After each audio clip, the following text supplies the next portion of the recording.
All right, now, everybody. Quiet, listen to me. We're going to start a show. Now, some of you people have been with me before. You know it's going to be a tough grind, but we're going to have a show.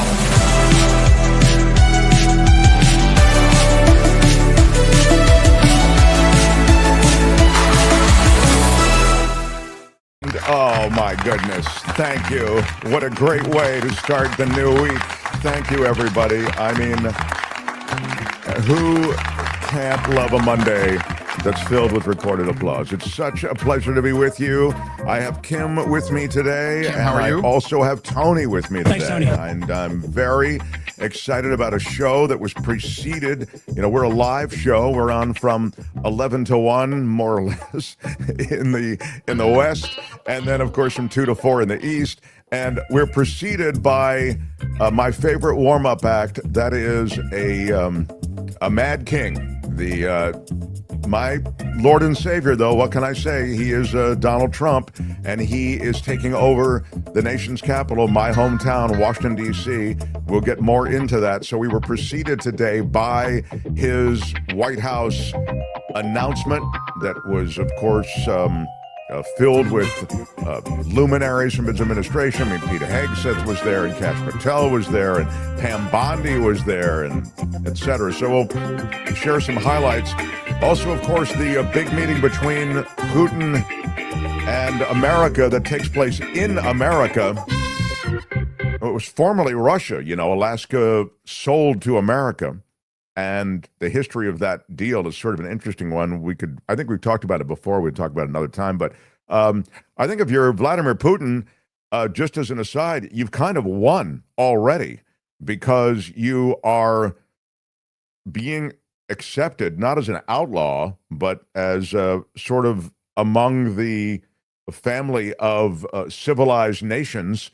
You are actually coming to the U.S. In other words, your aggression has been dignified by this meeting. It's a major meeting between you and the leader of the U.S., and your enemy, Zelensky, wasn't even invited. Now, he may end up there, but it as usual, has the feel of, I mean, notwithstanding, I guess, all of this stuff about how Trump is soured on Putin and soured on Russia, it has the feeling of Trump again making a deal with Putin.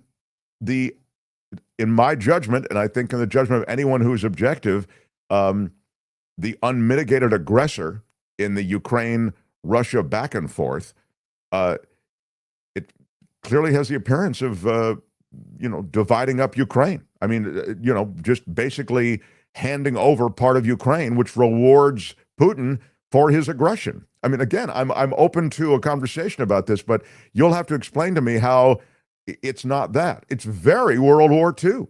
It's very, let's give Hitler, the Sudetenland. He only wants the Sudetenland. It was the same dance. If we mollify him in this way, if we satisfy his expansionist desires to just expand his control, he'll stop. And I'm sorry, it quacks exactly the same way. But we'll talk more. What's that? We'll talk more. I don't know if I would invite him to Russia or to Alaska. He might start looking around thinking, I kind of want this land back too. Well, I mean, the only reason he probably wouldn't say it out loud or do anything is because of the power and the strength of the U.S. But it is a weird, eerie coincidence that they would be meeting there in Alaska. So, as I say, I think it's something of a win for Putin already. And anyway, that's something we're going to talk about today. We'll talk a little bit about it with Elex Michaelson, who joins us bottom of the hour in place of Gary Dietrich, who is off today. But Elex is just brilliant and has some terrific takes on politics. And we'll also get into some California politics when it comes up to carving up the or redrawing the maps associated with congressional districts. Elex can weigh in on that with great credibility. He lives in that space. And so the redrawing of maps in California would be in response to what's going on in Texas and Newsom has said, we won't redraw unless you guys redraw. So, we are adhering to, as best we can, the existing democratic processes. But if you're going to let them go, then we're going to let them go too in California, and we'll just fight fire with fire, if you'll pardon the expression, in the case of California, because it's we have processes and protocols and standards. Exactly, and we are ready to follow the process and protocols and standards. By the way, this is the Project 1984 and a half T-shirt, which is available on our Get Mark merch website, and I just threw it on, and I think it works. Yeah, it looks nice. I like it. See, it's a reference to the Mhm. Orwellian 1984 book, and of course 1984 and a half is the new Orwellian world that we are living in. There's also some other great stuff on there. There's also other great peaceful protest type T-shirts. Tony had a few up for it. So if you're if you're knocking around, you might enjoy seeing it. It's at getmarkmerch.com. Make love, not fascism. That's a popular one. I've seen a couple of ladies wearing that, and Courtney likes to wear that. And Courtney made all these designs. I like that one, Tony, the sunshine. I really like some of these. Is it Season of Peaceful Protest? Is that it? Born to Peacefully Resist. I like that. With the sun in the middle. Anyway, getmarkmerch.com. I'll put a jacket on, but I wanted you to see the what's that, Kim? I said it's cute. I like it. It is cute. It is cute. We don't need a jacket. It's the middle of summer. You're probably heating up in there. Yeah, but I have these pasty white arms that are No, unattractive, they don't look pasty. They look bulging. Well, thank you very much. Of course they are. It's a remarkable. Right. I'm in a remarkable shape, but it's all that lifting of cats at your house, Yes. Well, we just came from the hospital. We've had just so many of you have been so supportive. Among them, Kim has been very supportive too. It's hard. She's got a lot on her plate with the kids and everything. It's nice that she, can keep us in mind. We have our darling Frenchie. She's 16 years old. She stopped eating about 3 weeks ago, maybe even a month ago. She started struggling, really shutting down the eating for about 3 days. We had to rush her to the hospital. It turns out she has kidney blockages, and we had a decision to make. Do you have a surgery? The surgery is it's the gold standard in treating this kind of thing. She's healthy in other ways, even though she's an older lady, and it's just it's hard not to do it. You can imagine I've been in weeping through the last few days, and as has Courtney, it's been very hard. But we do have her in the hospital there, and she's supposed to have that surgery today. So we're thinking good things, and it's weird. I mean, it's just what it's like. I mean, you can develop and do develop these relationships with these creatures that it's real. It's powerful. So. Wishing her the best. All right, let's get underway. Tony, are you in your assigned position? Kim, you're in your assigned position. Yes, sir. Let's get it on. Yeah. The Mark Thompson Show. I want to start with. What do you think, Kim? Should I start with the angry letter? I hate to. I got it. I mean, it's always lovely when you open up the email. The email is themarkthompsonshow@gmail.com. This is actually something directed at David K. Johnston, and I was personally offended that someone could have a problem with David K. Johnston. I've received a lot of positive letters. Let me see if I can find it. Here we go. This is about, he says a couple of things. I'll try to just treat it quickly. Okay. Does David K. Johnston read children's books for history? He really thinks Gandhi ended British colonial rule with his nonviolence nonsense? Wow, just wow. David K. Johnston probably also thinks George Washington was a great guy and never told a lie and single-handedly beat the British. Johnston thinks or propagandizes that Russia is losing in Ukraine too. What an idiot. Okay, that's from RW in Kingston, New York. RW, I would say this to you. Let's just talk about Gandhi for a second. Many factors led to the British withdrawing from India and ending colonialist rule. No question about it. But I don't think you can argue effectively and credibly that Gandhi wasn't head of that parade. Gandhi put together a coalition of peaceful resistance in India. That's real, and it was effective. It was joined by labor strikes and a number of things that happened within India that buttressed the overall movement, the anti-colonialist movement. But Gandhi was at the head of that parade. Now, you can point to communism, and you can point to the underpinnings of the political environment that Gandhi hatched, was trying to hatch, also had a foot in. Fine. That's not the debate. You said Gandhi wasn't really the factor in ending British rule. You're just wrong. I'm sorry. Look it up. Google it. Again, many factors. After World War II, I get it. The Brits were exhausted. The Brits were depleted.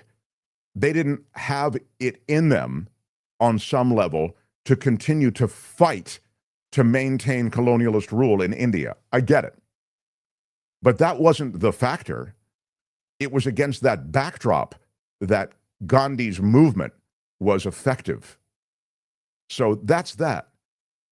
Now, the second point, your notion about Ukraine and Russia, I said to you in my email back, I said, look, I kind of know what I know, and I know what I don't know, and I don't know who's winning the Russia-Ukraine thing. I've seen arguments for both.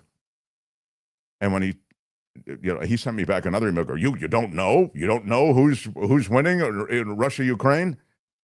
All right, let me help you with two scenarios. Ukraine's winning, okay? I know you think Russia's winning, so let me just help you with Ukraine's winning.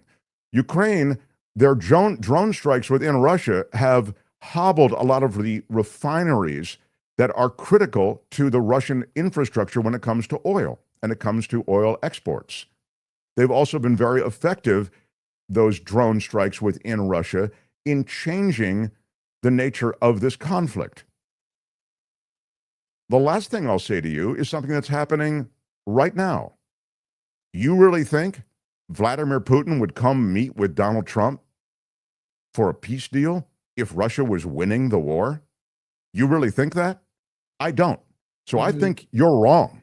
But I can also make the argument for Russia winning the war right now, the war of attrition, the war that happens along that zone of conflict constantly, day after day after day.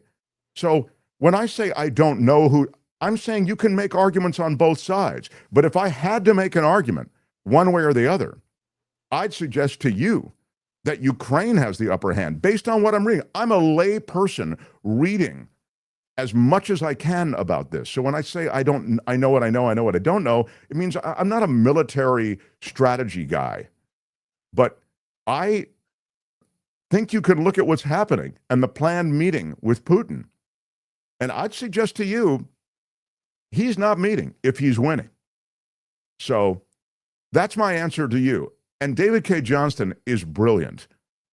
And David K. Johnston, you can disagree with him on many things, but I promise you, David K. Johnston knows his shit. So. The Mark Thompson Show. Now, I saw this other, what was the note from Noe's mom? What was that about? Yeah. She sent you a message. That's exciting. And I've received a lot of positive letters. Yeah. Talking about how even her parents listened to KGO from the Jim Eason days. She said that Eason is from North Carolina like her mom. And last year at a family reunion, she was shocked to find out that her cousin, Mike, was a Trumper. She writes, he listened to some stupid right podcast, and I told him he needed to listen to Mark Thompson. And he said, who's Mark Thompson? I love it.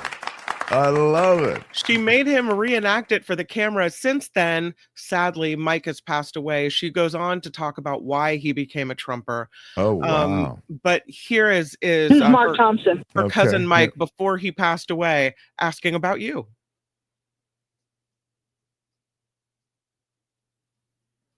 who's Mark Thompson? Oh, we can't hear him. We can't hear anything. Yeah. Yeah. Anyway, it's pretty funny. But yeah, trust us, so you had to be there, but it was really be, good. Who's Mark Thompson? Had to be there, but who's Mark Thompson? Is there, it didn't come over with the audio? Oh, it's I an can't. MP4 or I something. can't capture it for the screen. Yeah, Sorry. okay. No, It's sweat. the wrong video format. Oh, it was sent by, she sent in, and it's a different format, and I don't understand it. So, again, know what I know what I don't know, and I don't know. All right. So, all right. Thank you. The Mark Thompson Show. But Noe's mom, thank you for that. Now, Donald Trump taking over Washington, D.C., the city of my youth. It is true. It's a hard scrabble area in some parts of that region. But what are his plans? His plans are to enact a legal, I was going to say loophole, but a specific legal provision that actually does allow him to do this. Go ahead, Tony. That's right, Jeff. On Tuesday, the president posted a photo of a bloodied 19-year-old Edward Korestein. After he'd apparently been attacked by a large group, two 15-year-olds are now in custody. Yesterday, the president had this to say. What a shame. The rate of crime, the rate of muggings, killings, and everything else, we're not going to let it. And that includes bringing in the National Guard, maybe very quickly, too. This has to be the best-run place in the country, not the worst-run place in the country. And it has so much potential, and we're going to take care of it. It's worth noting that, contrary to the president's claims, violent crime in Washington, D.C. last year hit a 30-year low. But for more on this, I am joined by George Derek Musgrove. He's an associate professor at the University of Maryland and author of the book Chocolate City, A History of Race and Democracy in the Nation's Capital. Derek Musgrove, welcome to the NewsHour. Thanks for having me. How seriously should we take this notion that the president has put forward that he's going to send the National Guard in to take over the police? I think quite seriously, for two reasons. One is that the president has been quite consistent in this regard. I mean, this claim is actually in the GOP platform. And the president has repeated it over and over again, his first term and now in his second. The other is that the president has a great deal of power under the Home Rule Act. He has control of the National Guard. He can send it in. He's actually able to take over the Metropolitan Police Department for a period of about 30 days. And so he's capable of doing what he's saying. What he's not capable of doing is getting rid of home rule altogether. Congress passed the Home Rule Act. Congress has to repeal it if it is to be repealed. I know he has said he would like it to be repealed, but for people who may not be following this that closely, D.C. does sit in this unusual limbo. It's not a state. It doesn't really have full autonomy. It has a mayor and a city council, but remind us again of the legal status of the city with regards to the federal government. Sure. Under Article 1, Section 8 of the Constitution, the district is overseen by Congress. Now, Congress can do roughly three things with that power. It can intervene to run the city directly. It can step back and let whatever governmental structure is already there persist, or it can delegate the governance to another entity. What it did in 1973 is it delegated a significant portion of its power to a local government, a mayor and a 13-member council, as well as a couple of other offices. But it can take that power back. What it kept for itself is the ability to oversee our laws. And so every time we pass laws, we have to send them up to Congress to be reviewed. It can meddle in our budget, and so our budget goes through Congress, and they can place riders on it to change things that we've done to direct us in ways that we would spend our own money. So it still has a lot of power as well. And in the end, it can take all of that stuff back if it so chooses. Yeah, so that's a good little overview of what's happening and the planned takeover of Washington, how it would be within the lines to do it. It's a Trump move on several fronts. I would say one of the fronts he's dealing with is the Jeffrey Epstein story that won't go away. And this is a pretty big announcement to kind of grab the spotlight, and it bumps the Epstein story to page 2. It also bumps the Epstein story to page 2 during a time when you had a meeting that J.D. Vance supposedly was going to have at his house. They turned out they're having it at the White House. And they made it clear we weren't talking about Jeffrey Epstein. Let me tell you something. We talked about a lot of things, but we weren't talking about Jeffrey Epstein, which, made it clear then they were talking about Jeffrey Epstein and those files. So I see this, in other words, as something of a distraction. And Randy is right when he says this in the Congress part. Trump doesn't worry about Congress doing anything. They, the Republicans, have turned over all the power to Trump. I mean, I think that's exactly right. So, don't bore me with legal details. This is what I'm doing. And we had a cut, was it with J.D. Vance, just because I mentioned the Epstein files. It's J.D. Vance talking to Maria Bartiromo, and he is saying, she asked, well, did you have a meeting? So, well, we didn't know. We didn't have a meeting at my home. That's totally fake news. And she said, well, you had it at the White House? She said, yes, we had it at the White House. So, I mean, they're clearly very much concerned about this Epstein thing. It's a really bad look for the president, and the more information comes out around it, the more stink there is for him to avoid. Here's a little bit of Vance talking about that with Maria Bartiromo. Go ahead, Tony. Job for the American people, winning the midterm elections in 2026, then we can talk about politics after that. Can you give us some clarity on this meeting that is reportedly happening or happened last night at the White House about the Epstein files and how you're communicating the Epstein story? So I've seen so many different fake reports about this, so let me set the record straight. There was no meeting at my house last night. There just wasn't. Was there a meeting at the White House? We did meet at the White House yesterday, but not at the time that they said that we were going to meet, and not about the subject that they said that we were going to meet about. We have a great FBI director and a great Department of Justice lead, Attorney General Pam Bondi, and we met to talk about how to ensure we have justice for the American people. We actually didn't talk about the Epstein issue at all. That was never meant to be the subject of the meeting. And it's one of those things where I guess somebody leaked a calendar entry maybe, and then people assumed that it must have been about Epstein, even though it had nothing to do with Epstein. On the Epstein issue, what the president has said very clearly, because we've had other meetings about that, is that he wants us to be fully transparent and he wants the credible information out there. So we're working to compile the thousands and thousands of documents that are out there for full transparency. But I have to say, Maria, I laugh at the Democrats who are now all of a sudden so interested in the Epstein files. For 4 years, Joe Biden and the Democrats did absolutely nothing about this story.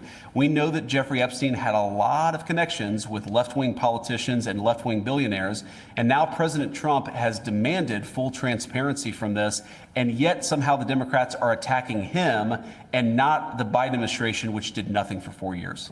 Yeah, it's just funny that it really didn't start, though, with the Biden administration for 4 years, because the whole thing with Epstein happened under whose presidency? Donald Trump. Yeah. So Jeffrey Epstein was charged and imprisoned under Donald Trump's presidency. He was suicided, in my view. He was offed during the Donald Trump presidency. So it's funny, all of a sudden, it's all about Biden and how he doesn't want it to come out, when Trump certainly could have released those files. It is just a credit to the MAGA world knowing that America and Americans in the media sphere generally have a short memory, that he can kind of move on from this, because those are the stark realities. Now, as I've said before, I suspect that there is incredibly damning, damaging, maybe even revelatory stuff in those files that they want to see around Epstein. And a lot of that stuff is about Democrats, high-profile Democrats. I mean, they exaggerate everything. So Clinton now went to that private island that Epstein had 26 times. He didn't go 26 times. The number 26 is the number of times they think that he was on the plane. By the way, it's damning as hell for Bill Clinton. Don't get me wrong. But I'm just trying to say, he's already incredibly guilty looking, Bill Clinton. Yeah. You don't need to put him on the island 26 times, but that becomes a talking point. But who cares? Bill Clinton's not the president. Yeah, but it matters, because when you talk about the cover up under Biden, under a Democratic administration, okay, that's why. And so I'm speaking to why there are cover-ups on both sides, because just as Clinton has the stink of Epstein on him, I think, and well beyond Clinton, so does Trump. All the stink that Clinton had, I'd say there's a multiplier on the stink on Trump when it comes to Epstein. He, after all, engineered entire nights with models. These are all models in New York. They're ages 15 to about 20. Those were the models that were on magazine covers, the models that are in doing runway. Mm-hmm. They're in that demographic of really young girls. Some of them are slightly older, obviously. But my point is, the two guys together were kind of Batman and Robin running this really, it was, they're just trying to nail as many models as they could. That's really what it was. And it seems as though Epstein had this perversion, and Trump may not have had it as bad, but I'm guessing that there's some stuff in there that Trump doesn't want out that might reflect on at least a cloudy picture when it came to the sort of dalliances that Trump had. So this is a real problem for him.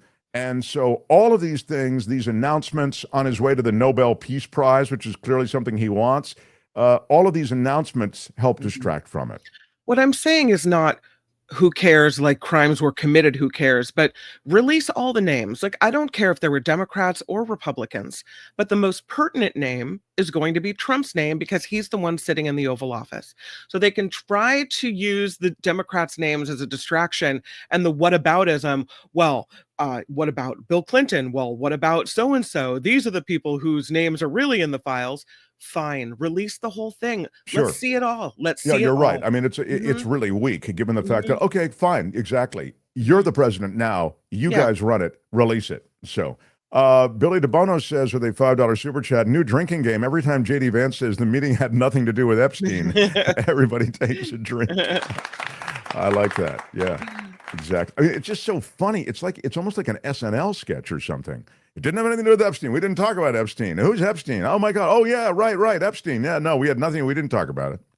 Anyway, so to the extent that some of this stuff is a distraction, it serves that purpose as well. But I want to talk, who was a left-wing billionaire back then? Trump, exactly. That's not wrong. Ginger Beard is right when Ginger points out that, back in those days when he was hanging with Epstein, he was the Democratic or generally, I'd say center-left kind of guy, billionaire. So, shouldn't Vance be on vacation somewhere? Yeah, he does take a lot of vacation. He does. Vance. All right, I want to get to Elex next. Smash the like button if you would. It helps us in the YouTube universe when you hit the thumbs up. And as we continue, we'll hop on a good conversation with Elex Michaelson, and we'll review more of what Trump said this morning during his press conference. The Mark Thompson Show. It was great. I loved it. How would you handle this? We could try ignoring it, sir. Morning. You cannot say you love your country. Where are my weed smokers at? Stay at home and get baked. What up, everyone? Thank you for being here. We are a live show Monday through Friday, 11 to 1 in the West, 2 to 4 in the East, and from wherever you are, we appreciate you joining us. Someone I have mad respect for. I'm so glad we could get him on short notice. When it comes to politics, he is steeped in it. When it comes to California politics, he lives and breathes it. And it'll be so great to get his takes on a lot of what's happening today. He is a journalist, anchor, and a friend of the show, Elex Michaelson. Good to see you, sir. Hey, Mark. Good to see you. Yeah. So I was kind of talking some Epstein stuff, and we can get back to that in a moment, because I was saying there's a component of everything right now when I watch the Trump stuff that is associated with distraction on some level, but it's also agenda-driven, so I'll give him that. This takeover of Washington, D.C., I can give you a dark narrative that I'll do maybe in a couple of minutes, but give me your initial take on it. Well, it's one of those things that, to me, it feels like Democrats for so many years have been saying it's the end of democracy, it's the end of democracy, it's the end of democracy, that when you actually get to something that kind of feels like the end of democracy, maybe people aren't listening. See, to me, this is like one of those things I mean, it certainly has the feeling of the sort of pathway in the road towards dictatorship. The idea of the president taking over control of the military, taking over control of the police force, and creating basically a police state in the nation's capital. I mean, it's a very dramatic development that I think is getting underplayed because people are so exhausted from a bunch of hysteria and crying wolf over the years, maybe, that when the actual threat is coming, I think people maybe are too tired to fight it.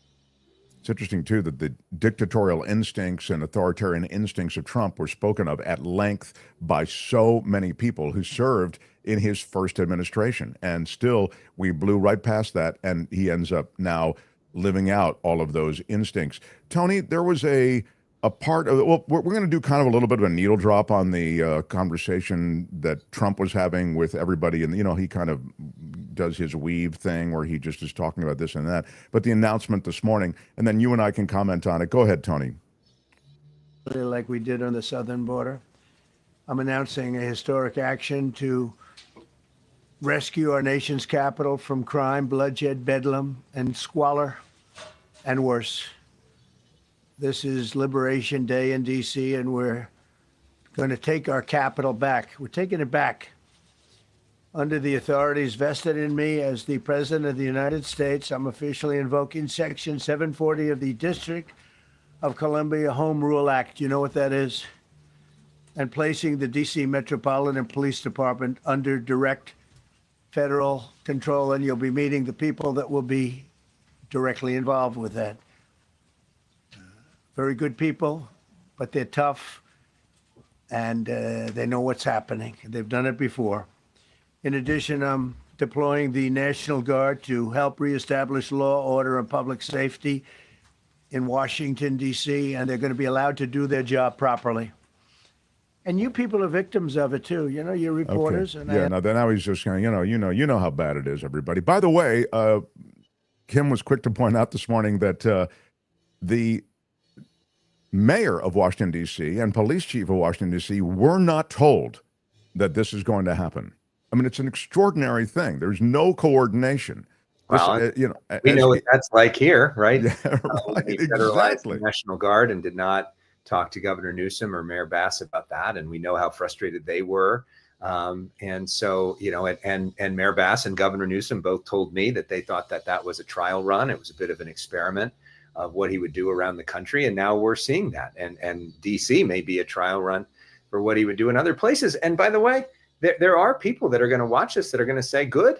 I'm sure there's plenty of people in Los Angeles that would love for somebody to come into Skid Row and say, enough of this, enough.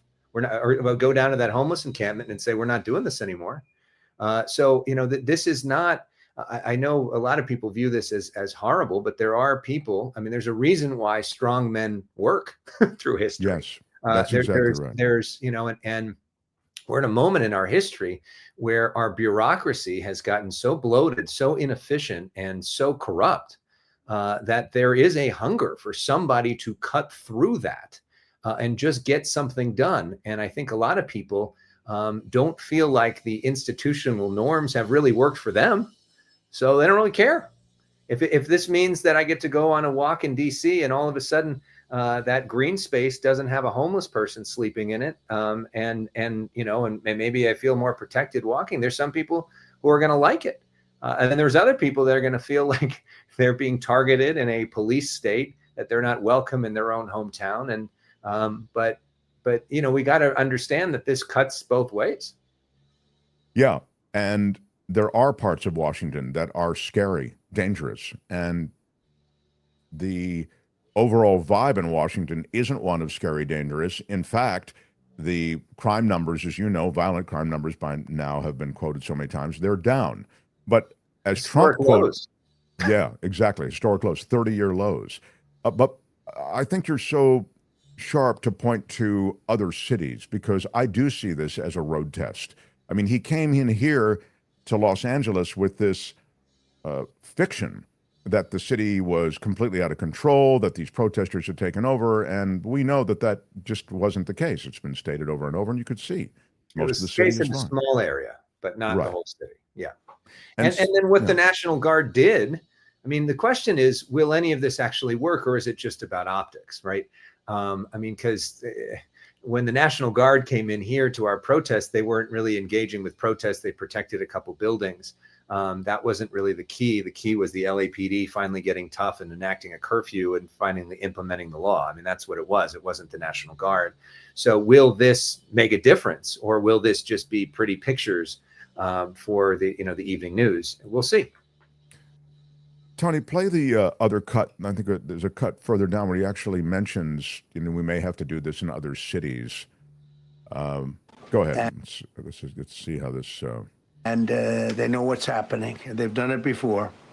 In addition, I'm deploying the National Guard to help reestablish law, order, and public safety in Washington, D.C., and they're going to be allowed to do their job properly. And you people are victims of it, too. You're reporters, and I understand a lot of you tend to be on the liberal side, but you don't want to get mugged and raped and shot and killed. And you all know people and friends of yours that happened. And so you can be anything you want, but you want to have safety in the streets. You want to be able to leave your apartment or your house where you live and feel safe and go into a store to buy a newspaper or buy something. And you don't have that now. The murder rate in Washington today is higher than that of Bogota, Colombia, Mexico City, some of the places that you hear about as being the worst places on earth, much higher. This is much higher. The number of car thefts has doubled over the past 5 years, and the number of... Further down, he actually references that we may have to, he mentions other cities, like we might have to do this in other cities. He clearly, has a jihad against democratic cities and states. Mm-hmm. And also, I think he sees Washington, D.C. kind of as his hotel lobby. I don't know. I always think he has a hotel lobby. Yeah, Trump's got as his second hotel lobby. Or I see him just as a real estate guy who doesn't really know much, who's just in there, and he wants to make everything, a Trump hotel. And on some level, I think, I don't know. That's the way I see it, sort of as a jetliner view. Well, I see it as that he has never really demonstrated any true compassion for poor people. He thinks that they're annoying and in the way, right? I mean, I think the way he views life is the strongest are the ones who should survive. If you're rich, you should be able to do a lot of what you want. And for everybody else is either lazy or inefficient or ineffective and kind of a waste of time and kind of and unsightly. Like it's gross. It makes the property look bad. It's not a good thing. So get that out. Like, I don't think he cares where the homeless go. I just think he cares that they're not in his view. Right? I don't think he really cares if people are dropped off of Medicaid, because he's never been on Medicaid and most of his friends aren't on Medicaid. That's not what he cares about. He believes that if you aren't able to lift yourself up, that you're weak and you're kind of a waste of time. And so that's, I think, fundamentally the way that he views the world. And so that's kind of that has not always been the way. That's not the way that most Democrats view the world. It's just not. And so fundamentally, I think a lot of Democrats view government as a way to help lift up poor people and to try to equalize society. And I think that Donald Trump doesn't fundamentally see the world that way. And that's evidenced here. I'm reminded of the way he said, I don't want those veterans in wheelchairs and those who've been maimed in war, et cetera, to be in the front. Let's put them somewhere where the cameras can't see them. Right. Yeah. So he views the world like he is producing a TV show or a beauty pageant. I mean, the guy owned beauty pageants, right? And so, like, if you're producing a TV show, certainly from a certain era, like, the people that you put in the front row of the audience are usually famous or hot people. Right? Like, if you go to these like audience casting sections for like Dancing with the Stars, they literally will put the pretty people up closer. That's what they do for all these sorority videos that are going out. They'll put the heavier girls in the back, or maybe they're not in the video. And like, that's the way that he views the world. So he the pictures that he put out on his Truth Social were pictures from the presidential motorcade of homeless encampments that they saw as he was driving. That was in his view, and he doesn't like that. Now, there are some people that think, well, maybe there's a benefit to that. Like, I wondered, like, if Rick Caruso would have become the mayor of Los Angeles, would he have had a similar approach? But maybe it wouldn't have been as controversial. Would Rick Caruso have cleaned up LA City Hall? Would he have cleaned up Hollywood and Highland? Would he have cleaned up the most visible, most photographed, most in your face areas, and maybe throw them in some other places that people don't go to as much? Because from an optics perspective, you want those areas to look good. We didn't get to see what that would look like, but I think there's a certain perception and a certain way of thinking that would lead somebody to do that. And by the way, some people like that. That's not necessarily unpopular. Right. And I think that if you go back to New York City and Giuliani cleaning up Times Square, you can go to other major cities that had issues with a bad look, with crime, with just something that is unsightly and scares tourists away. That was a big deal in New York City. Again, controversial, but you go to Times Square now and it's like Disneyland. So it's what you're saying, does cut. And it's interesting to me when you talk about perception, you use the word perception. I just think so much of what Donald Trump is doing is a media play. Even today, didn't he bring Pam Bondi out also, Tony? Play a little bit of the Bondi stuff, because she's there just obviously as part of the show to say, we're not taking any crap, we're moving in heavy. It's a real masculine almost flex that they're always doing. Here's a little bit of that from this morning. Talking about here. Sure, President. This is Pam Bondi. Let me be crystal clear. Crime in DC is ending, and ending today. We are going to use every power we have to fight criminals here. President, thank you for caring about our capital. Families come here every summer. Our museums are free. We have the National Zoo. We have the National Gallery. DC should be a place where everyone can come and feel safe. Behind me and to my side, we have some of the best career law enforcement and prosecutors in the country who are ready to take this on. As the president said, Terry Cole is going to be supervising the Metro Police Department. Gadi Serralta, our U.S. Marshal, is going to be supervising command and control, the entire operation. Our Deputy Attorney General, Todd Blanche, and I will be working with them closely, along with our great FBI Director, Kash Patel. Kash is going to talk to you in a minute about what we did in Virginia recently with Governor Youngkin. Many of you covered that, and it was tremendously successful. Not only that, our secret weapon here in D.C. is U.S. Attorney Jeanine Pirro, one of the toughest prosecutors and a former judge. And she is going to be talking about juvenile crime, how it's out of control here, and what she's going to do to fight back. Okay, stop right there, Tony. It's funny, and maybe I'll play a little Jeanine Pirro for you, Alex. She actually, when she got on, was sort of saying, I can't really do much about juvenile crime. She was saying, I can handle the adults because they don't get to me, to my courtroom until they're adults. But you see what I mean about the perception, the strength, the sternness and the intensity with which Bondi speaks. I feel as though that's all, everybody gets it. Everybody knows that's the way they have to sing from the hymnal. And we talked about the concept of casting it like a TV show. Look at who's up there. You've got Pete Hegseth, the former Fox and Friends host. You've got Jeanine Pirro, the former host of The Five. You've got Pam Bondi, who was on Fox News Channel all the time. Frankly, with respect to her, looks like she could be anchoring any Fox News show, just sort of as that perception. You got Kash Patel, who was huge in the right-wing podcast space for years as somebody that was seen as a go-to in that world. And these are all characters that are part of the Trump show. They're all experienced TV performers who are very good at creating a perception. When he did it, I gave him credit. I think that Biden made a mistake by appointing a bunch of bureaucratic people who were not particularly good on TV and not comfortable communicating his message. And then he was confused why nobody understood his message when even he didn't go out and do it. So I'm not necessarily saying that as a criticism, but it is sort of this giant sort of show. And they're all players that are used to putting on shows. It's a different way of doing government.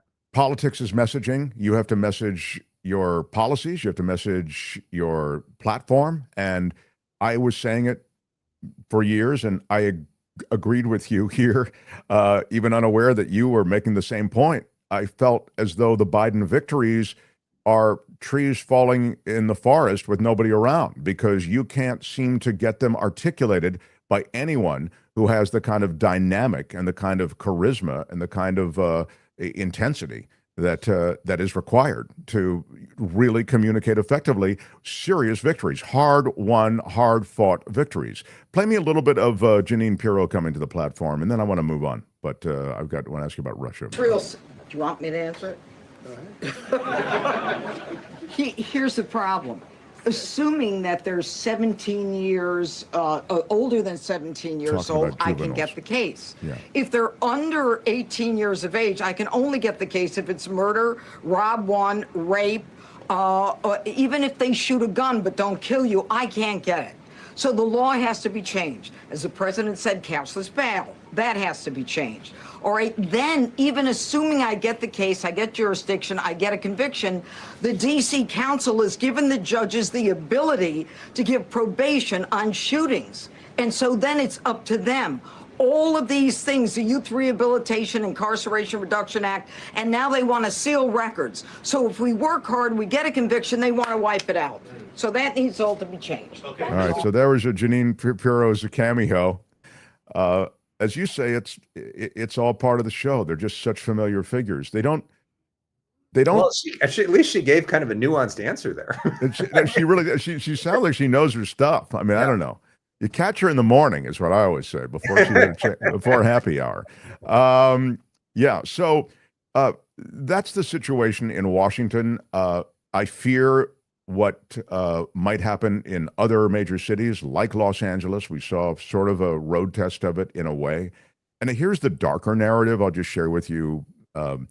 It's the Curtis Yarvin kind of view of he's the kind of the tech philosopher that so many of these billionaire boys club of tech bros subscribe to, which is that America should be run by a CEO, these cities should be run by CEOs, that these politicians and public servants, they don't know what they're doing, and the inefficiencies that are built into government are getting in the way of the people being served. And also, what is it with the people? We're not always about serving the people. We can't always serve all the people. That's very much a Curtis Yarvin thing. And it is, again, in this darker narrative, suggested that, you give that kind of strategy a chance to live running the nation's capital, where you actually can install it, essentially, and bypass a lot of the existing restrictions.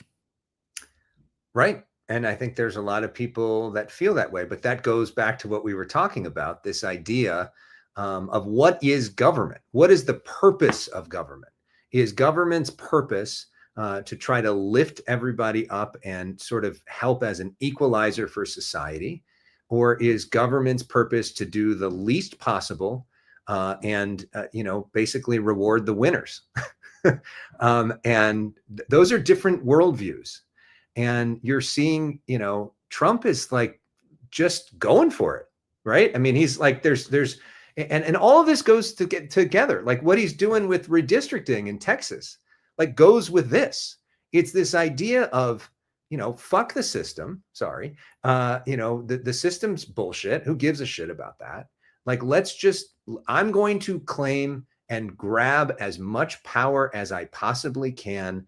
I will ask for forgiveness, not permission, and you stop me. Right? Yeah. I mean, look at what happened last week with the ICE situation and the immigration raids in Southern California.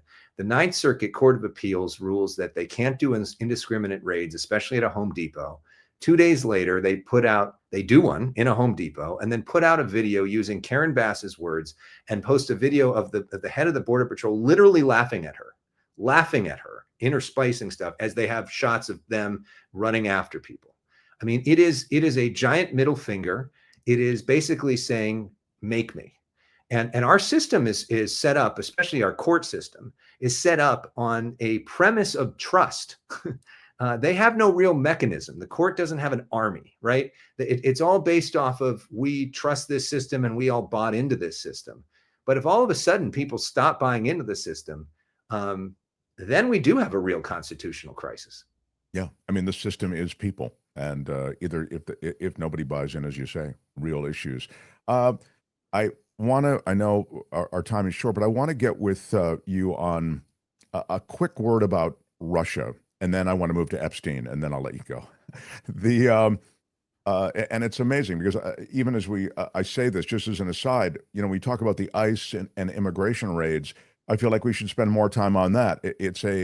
And maybe I'll just spend a beat on it now. It to me is an absolute abomination. I can't even begin to tell you that this is, in my view, it's lawless, and it takes America down a very dark road. And it's being done so recklessly. Every car wash, every Home Depot, all of these high school graduations, they're arresting people who are here legally oftentimes, and oftentimes they're not.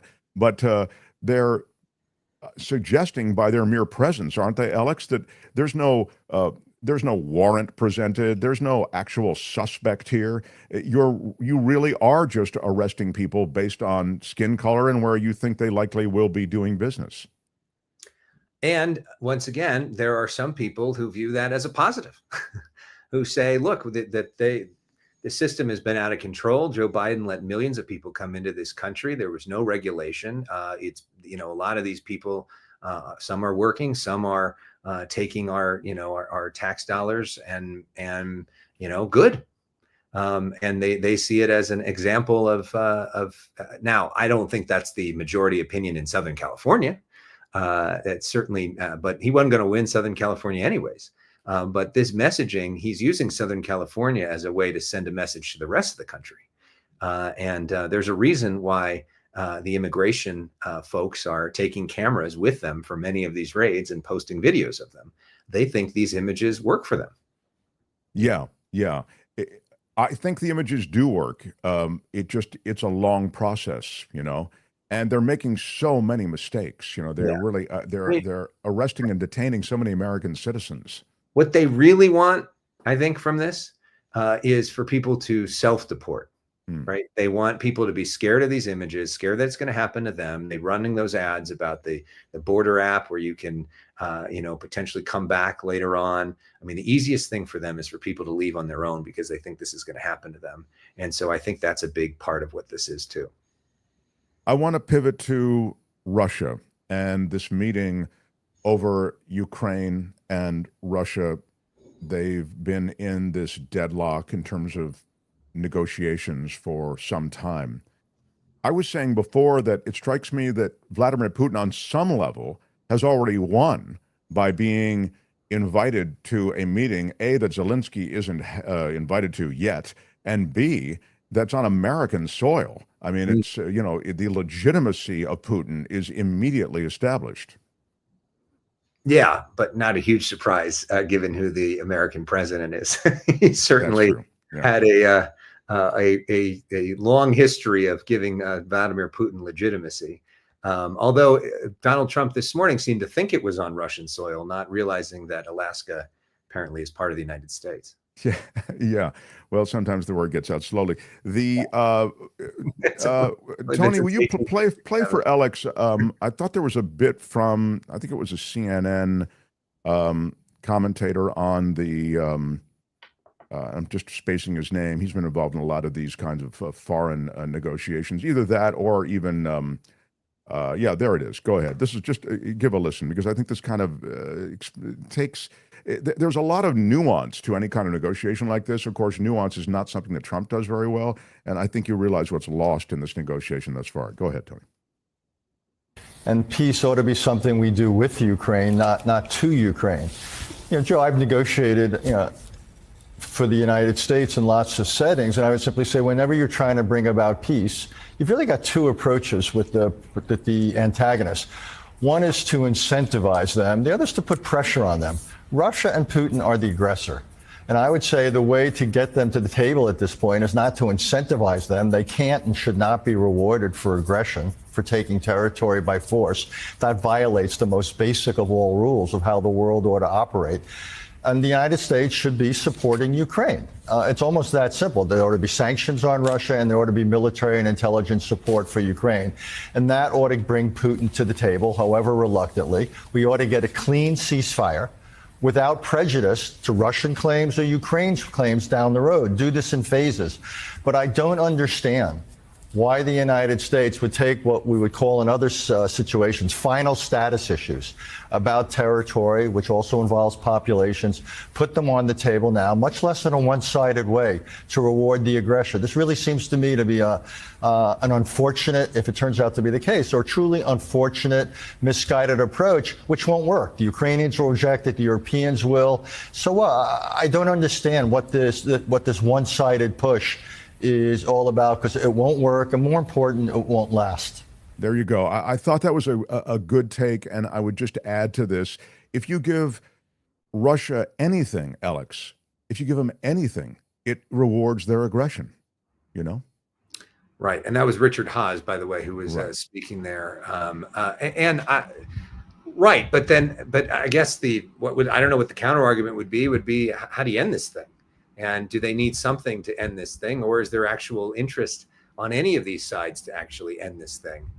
You'd need, not to interrupt, but you'd need a real security guarantee from the NATO countries and from America. But again, we gave them a security guarantee when they denuked in the 90s, and then we didn't show up when they needed us. Right, and so I think there's a lot of lack of trust in that region on all sides, which makes this whole thing so complicated.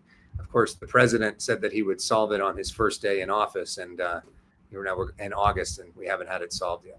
Well, he was worried about other stuff, Elex, to be fair. All right, he'll get to it. Anyway, that happens Friday.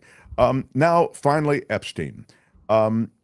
There's clearly a cover-up, in my view, and I think in anyone looking at it, you can see that they are finding different ways to try to mollify the public, to satisfy this insatiable call and desire for these files to be released, for the transparency promise to actually show up, and they don't want the files released, obviously. The Epstein victim, do you have I think this is, first of all, this is Pam Bondi. Yeah, this is Pam Bondi prior to becoming Attorney General, talking about, this is again in the ramp up to the election, talking about how the Epstein files should be released. And if people in that report are still fighting to keep their names private, Sean, they have no legal basis to do so unless they're a child, a victim, or a cooperating defendant by some chance against some potential case against Ghislaine Maxwell. And I think Mark Garagos, as a great criminal defense attorney, will back that up as well. Yeah, so no one should be against releasing it. And then speaking of the victims, here is an Epstein victim speaking. And of course, the Epstein victims who are able to speak want the files released. This is Annie Farmer. I think that, one thing I think it's important people understand is that this chaotic process that's been unfolding has a real cost for survivors. A central part of trauma is a feeling of a lack of control, and that has certainly been triggered here, and I think has a lot of us feeling, very uneasy, really exhausted by this process. And we are learning things just like everybody else, mostly, through the news, through text from friends. We have not been given any kind of a heads up about things that are happening that are directly related to us. These meetings, even this prison transfer was something I expected we would learn about prior to learning about it in the news, and unfortunately that's not how it is unfolded. That's typically the way they do it, Alex, as you know. They talk to the victims' families before they would ever make a deal for a transfer to another prison. Yeah, I mean, it does not seem like in any step of this the victims' families have been the focus. The focus has clearly been protecting powerful people. And the irony of this whole situation was the whole concept was that we're going to release the information and release the conspiracy, and powerful people will be held accountable. The only thing that could end up happening right now that looks most likely is that Ghislaine Maxwell could be released. The perpetrator of the whole thing, the one who was the biggest, who started the whole thing. It could end up with nobody else being charged, nobody else even being identified, and the woman who is at the heart of the whole thing, who has already been criminally convicted, potentially getting out as a way to protect those people in power, which would be the ultimate slap in the face to those victims. She procured and then sexually assaulted so many of these women. Last thing is Michael Wolff. Play this for Alex, if you would, please, Tony. I think that he understood that Jeffrey Epstein might well have been a key threat. When Steve Bannon met... Yeah, this is... Sorry, thanks for stopping for a second. I think this is very important. They understood, Team Trump, that Epstein actually could be immensely damaging to Trump's chances of getting into the presidency again. And so that's why, into winning the election. And so that's why this conversation that Wolff is about to relate actually went down. Go ahead, Tony. Have been a key threat. When Steve Bannon met Jeffrey Epstein in the fall of 2018, the first thing he said, and I was standing there, so I heard this, and the first thing, he put out his hand, they shook hands, and Bannon said, "You were the only person I was afraid of during the 2016 campaign." Wow.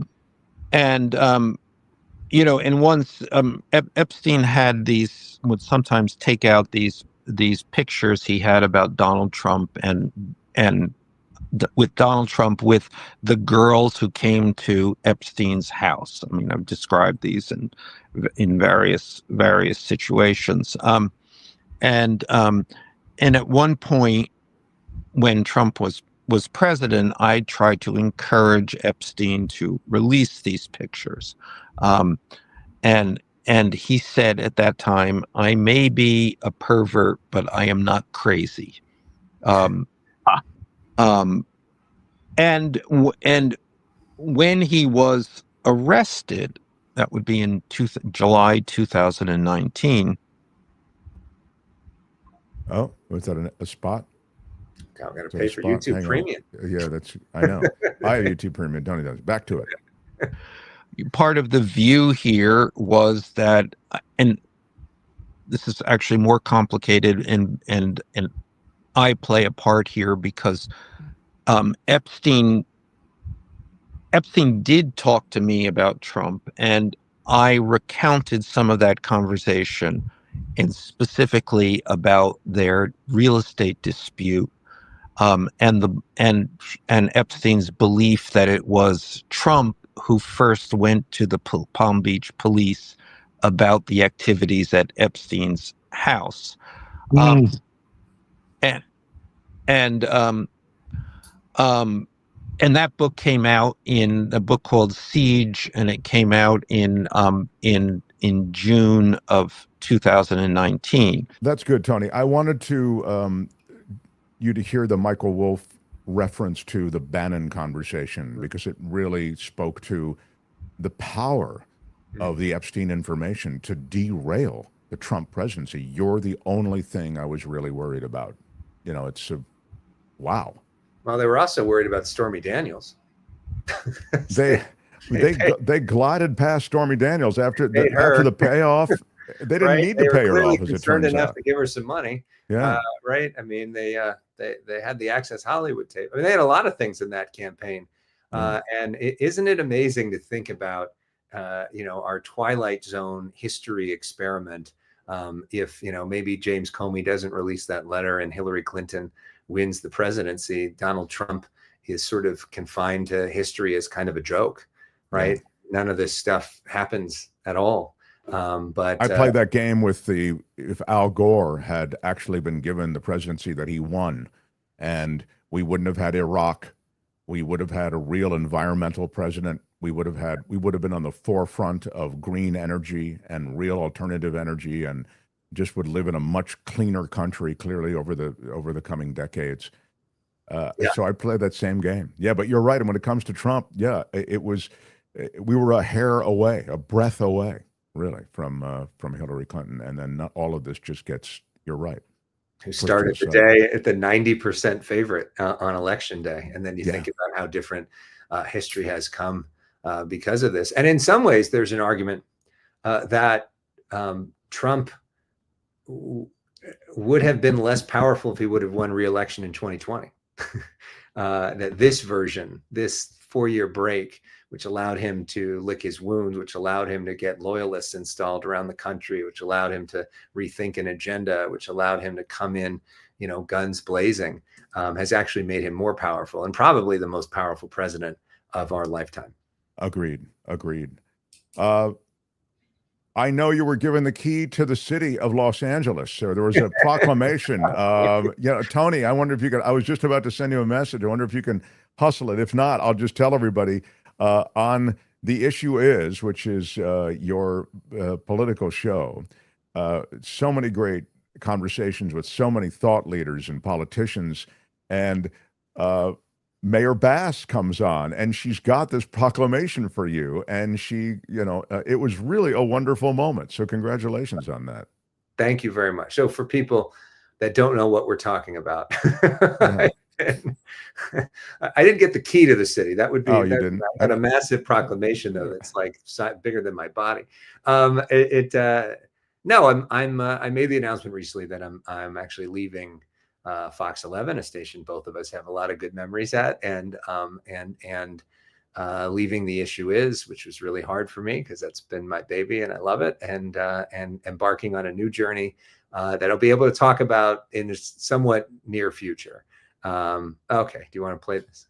Is it play? No, just a still. He's going to just a still. Okay. Yeah. There you see. For those watching, you can see it, and for those listening, Alex smiles as Mayor Bass gives him this, as he says, this is an immense proclamation, framed proclamation. Yeah. So go ahead. Sorry. So this is my last week, which is really kind of surprisingly emotional and quite something. And so next on Friday night is going to be our last episode of The Issue Is. And so I hope people will check it out. It's going to be a chance to look back and to hear from a lot of those thought leaders. A lot of people are sending in videos and messages, and we're going to honor our behind the scenes crew. And it's going to be a really, really special half hour for me. So I hope people will check it out. Well, I'm going to say something that is absolutely true in our industry, which is the news business, and I'm a refugee from it too, excuse me. And that is, when they let you hang out for a couple more weeks or whatever it is, and then you actually get a chance to say goodbye on the air, that means they like you. They really, because generally what it is that was your last show. We appreciate all your, box everything up and hit the bricks. They were very nice to me too. Yeah, they let me also take that farewell, which is really quite lovely. But here you are getting it. I just thought it was a really cool moment. And the last thing I'll say is, I remember you when you were a reporter at KABC in Los Angeles, Channel 7, and you left, and you said, I'm leaving to do something really exciting. And I thought, that's what people always say, I'm leaving to do something really exciting. And then you did not only do something really exciting, in my view, you reinvented the anchor position as you did The Issue Is. I mean, you became sort of the first call, last call for so many when it came to politics in California and then politics generally. So, I'm really excited for your next chapter because I know you really are going to pay off. I mean, it's just terrific to see what you've done, man. Thank you very much. I don't know if you remember me when I was an intern at Fox 11.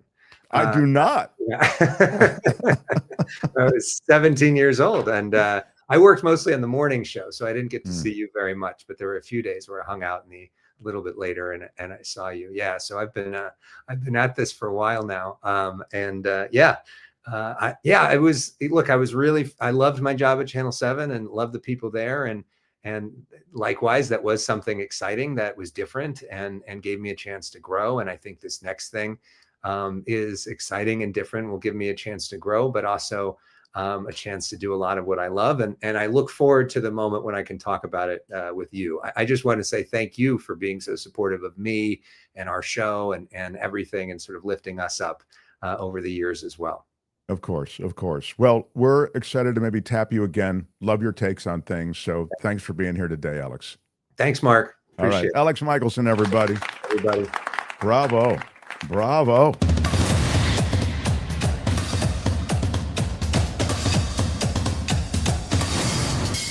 The Mark Thompson Show. This is Mark Thompson.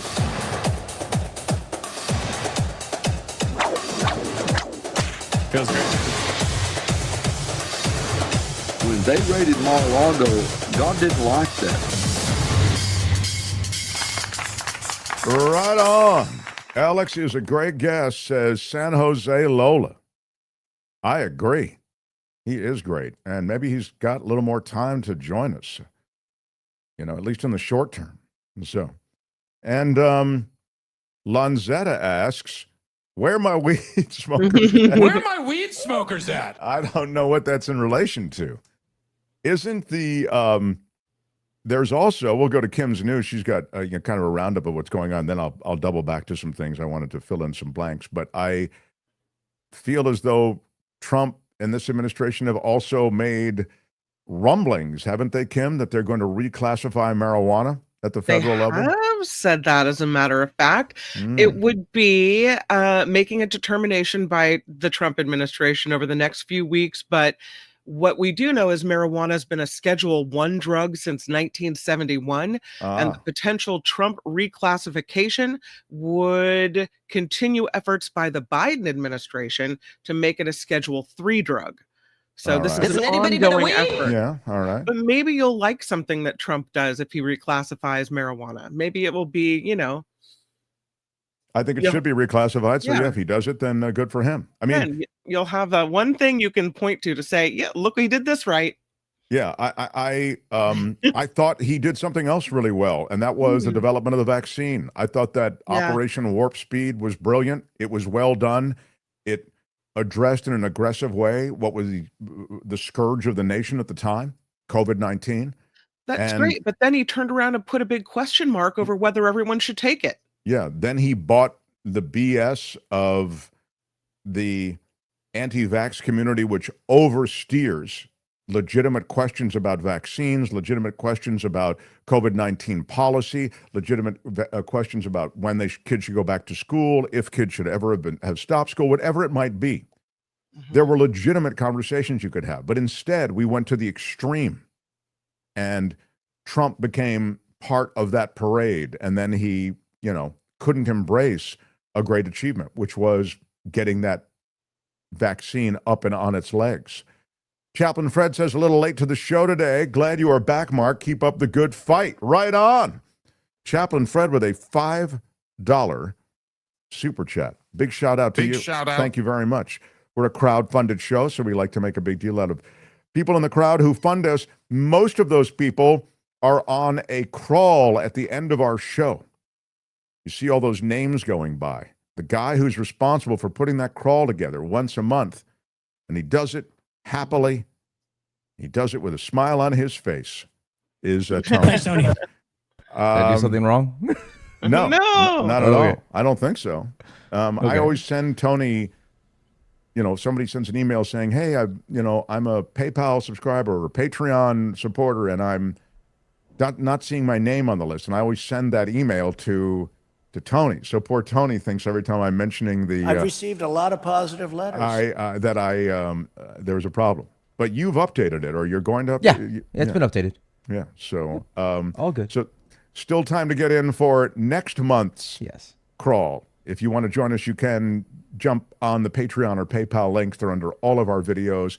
And for whatever little amount you contribute, it helps keep the lights on. We have a PBS NPR model So we give you the show for free on YouTube, on Spotify, on iTunes, on Google Podcasts, across all major podcast platforms. It's free.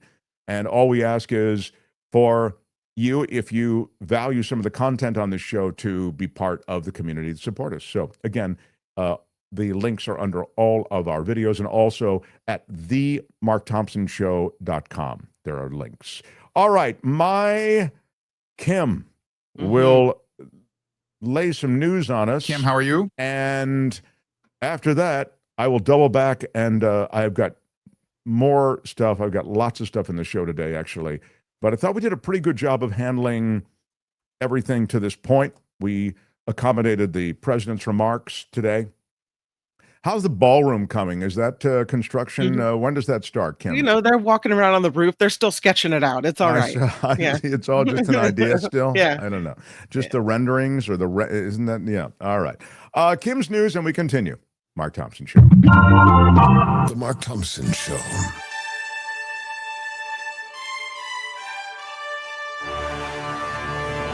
On the Mark Thompson Show, I'm Kim McAllister, and this report is sponsored by CoachellaValleyCoffee.com.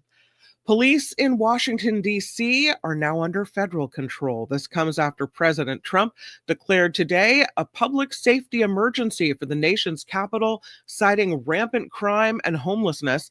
Trump is activating the National Guard to help local law enforcement as part of his plan. He added he would send in the military if it is needed. The president went on to claim crime numbers in D.C. are worse than places like Baghdad. Meanwhile, the mayor of Washington, D.C. says crime hasn't really increased. President. The one thing I'm going to say is the murder numbers in the cities he mentioned are remarkably, weirdly lower than you'll find in some American cities, including Washington, D.C. So if you, just to talk about murder, okay, I think that's what he was looking at, like the number of people killed, because I cross-referenced it. I just couldn't believe it. Here it is. And you can see the trend is so good. I mean, as Kim was saying, I think you were saying before, or we were saying that the crime rate is violent crime rate is at a 30-year low. I mean, it's a pretty effective testament to whatever they're doing in Washington, D.C. Now, I get it. It's not low enough. But I did look at some of these other places that he mentioned, like Bogota, and didn't he mention some of these? And I did look last night, or maybe it was this morning. All the days run together when you're following this stuff. But and it does check out.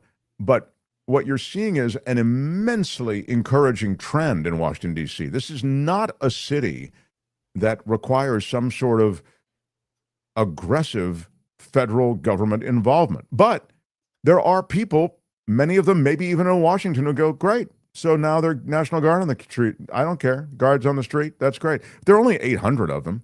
I mean, it's not like it's a sizable city. And so I don't know what difference it's going to make. But, again, I think it's a flex. And I also think it's a road test for what he may be doing elsewhere and has done in Los Angeles to a degree. And so I look at it in that broader context. President Trump says Ukrainian President Zelensky will not be in attendance for his summit with Vladimir Putin. Today at the White House, Trump was asked about Zelensky also attending the summit in Alaska on Friday. Trump said he will call Zelensky and other European leaders after he talks with Putin and possibly set up a meeting with Ukraine's leader for afterward. And all I'll say again is this reminds me of, I'm sorry, because I don't like to always reference or even reference at all. I don't always reference World War II and Adolf Hitler, but this is exactly what happened. It's, I only need this land. We're going to sit down. If we give him a little piece of Ukraine, Putin will go away. If we give him the Sudetenland, Hitler will be happy, go away. It's an appeasement policy that history, not even ancient history, shows you it doesn't work. So it's chilling to think he's sitting down with only Putin. And as I say, it's a victory for Putin. You're sitting down on American soil, and the other guy who you are up against and whose country you invaded, he isn't even invited. California Governor Gavin Newsom is urging President Trump to end his calls for redistricting. Newsom issuing a letter to Trump warning that GOP efforts to draw more favorable maps ahead of the midterms were playing with fire. It all comes as the president doubles down on his push by calling for a new census. Governor Newsom had previously launched a redistricting effort to counter moves in other states that could increase GOP seats in the House. The governor is now pledging in his letter that California will stand down if red states do the same. At least one person has died. 2 others are unaccounted for after an explosion that happened at a U.S. steel plant in Pennsylvania. This happened at the U.S. Clairton Coke Works plant in Clairton, South Pittsburgh. Dozens of people have also been injured. This is ongoing. The Midwest and the Plains remain under a flood threat through Tuesday. Flood watches are in place for areas of Kansas, Nebraska, Iowa, Missouri, Illinois, and Wisconsin. And according to FlightAware, there have been more than 2,000 delays at airports so far just today. This comes as severe weather swept through the region over the weekend, leading to flash flooding in places like Milwaukee. I don't know if you saw the pictures, but really quite extreme. Chip makers, NVIDIA and AMD will be paying the United States 15% of revenue from chip sales to China. Wait, they have to pay the U.S. government part of their profits? What? Multiple reports say the deal was made so companies could secure export licenses. It appears to be part of the Trump administration's willingness to relax tariffs and other trade concessions in return for investments in the United States. The move is an effort to resume chip sales to China after a months-long pause. This is how to resume and also shake them down for some money. Yeah. Yeah. It does sound like quite a shakedown. Yeah. The owner of a Trump burger restaurant in Houston is now out on bond following his arrest by Immigration and Customs Enforcement. Roland Biani came from Lebanon to the United States in 2019 on a visa that required him to leave the country by February of 2024. Well, ICE arrested Biani in May for overstaying his welcome, and an immigration judge granted him bond as he waits for an immigration hearing. ICE says the case proves the law applies regardless of what restaurant you own or what political beliefs you might have. He owns the Trump burger. They stamp every burger with Trump right on the bun. Doesn't matter. You're out. Sayonara, sucker. I mean, it really is incredible that this guy could build this shrine to Donald Trump. Yeah. And the Trump MAGA nation, and then be one of the first bounced as Trump imposes this anti-immigration policy. Maybe he should have gone with Biden burger. Former Orange County Supervisor Andrew Doe is ordered to pay the county nearly $880,000 for his conviction in a bribery scheme. Doe is also expected to begin serving a 5-year prison sentence on Friday. He was found guilty of steering and voting in favor of more than $10 million worth of county contracts and grants to co-conspirators from 2021 to 23. One of those organizations was the Viet American Society, a nonprofit headed by his own daughter. He is ordered to pay more than $9,600 in legal fees for the county. So, busted. The Los Angeles County District Attorney is set to unveil more plans to crack down on street takeovers. They've become quite the problem. Hundreds of people gather, blocking intersections as cars drift, do donuts, and other stunts. Many times these street takeovers devolve into store break-ins and looting of convenience stores, auto parts stores, and other businesses. LA County DA Nathan Hochman is expected to announce plans to put a stop to all of it at a press conference scheduled for this afternoon. Not sure if you saw this crazy video, but there is a wrecked boat that will have to stay in Kewalo Basin Harbor in Hawaii for now. This 75-foot-long boat, yacht really, ran aground at the harbor on Saturday. The boat came to rest along a rock wall after a high tide pushed it inland. The boat kind of surfs on this wave, and when it goes up on the wave, it loses all steering capability, and the wave just carries it right to shore. Salvage crews tried to remove it Sunday. They were unable to do that because of water intrusion in the engine room. Crews were able to remove nearly 2,300 gallons of diesel and 36 gallons of hydraulic fluid. Divers course, have not been able to go down and check for reef damage. So far, no date set on when this boat will be removed, but they're going to have to wait for high tide on that. This last weekend, a mixed bag for NASCAR driver Connor Zilich. The 19-year-old drove his number 88 Chevy to a win at Watkins Glen International Racetrack in New York. And he tried to celebrate the win by climbing onto the roof of his car, and then fell, slipped. You can see his foot slip on the windowsill, and he broke his collarbone as he tumbled onto Victory Lane. Here he is, tries to get up on the car, looks like he's going to make it. Oh, no. Oh, yeah, my God, that's wild. So he literally was just getting out of the car to kind of... He won, except now he has to be treated for a broken collarbone. Oh my He later God. posted that he'd been treated and released from the hospital with CT scan on his head and all clear, but quite a tumble. And lastly, and I know this is going to make you super sad, AOL is shutting down the dial-up internet service after more than 4 decades. What? And the world still uses dial-up. There's somebody out there. Once a staple of the early internet era, the service which connected modems through phone lines and at one time boasted millions of customers is coming to a close. Even as late as 2015, AOL had more than 2 million dial-up customers. That number has since dropped to low thousands, but the service will be discontinued on September 30th. You know, there's that old sound. Oh, yeah. Yeah. We're not doing that anymore. Yeah, there's a couple Dial-up. thousand people in the US still trying to connect that way. People, older folks are sometimes reluctant to embrace a new technology. That works. The dial-up works. I'm sure is their view. Tony's got it up there now. There it is. Yeah, there it is.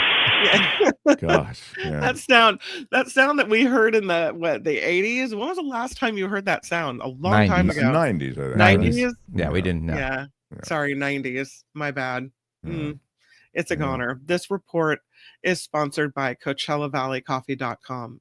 It is the best coffee and the best tea. I have my beloved vanilla tea with me today. The Lion's Mane products, though, really popular at my house. They have Lion's Mane tea. It's called turmeric chai. They have the Clarity Blend coffee.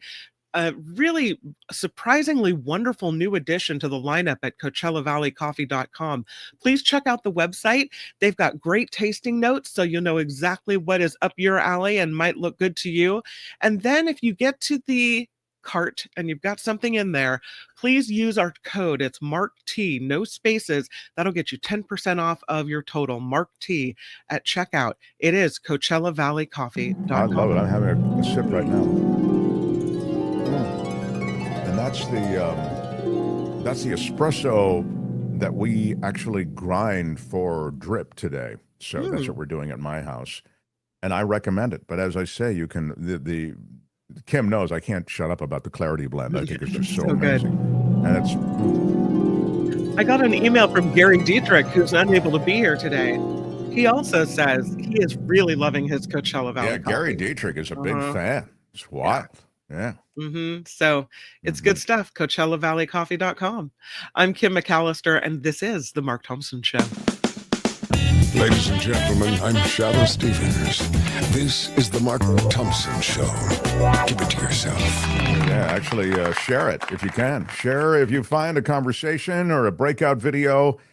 Remind me after the show, I got to talk to Tony about the breakout videos on Wednesday. But I would love it if you would just share it on Facebook or whatever you kids use. I don't know, whatever social media platform you're on. If you share it, it costs you nothing and it helps just to keep the footprint of the show out there.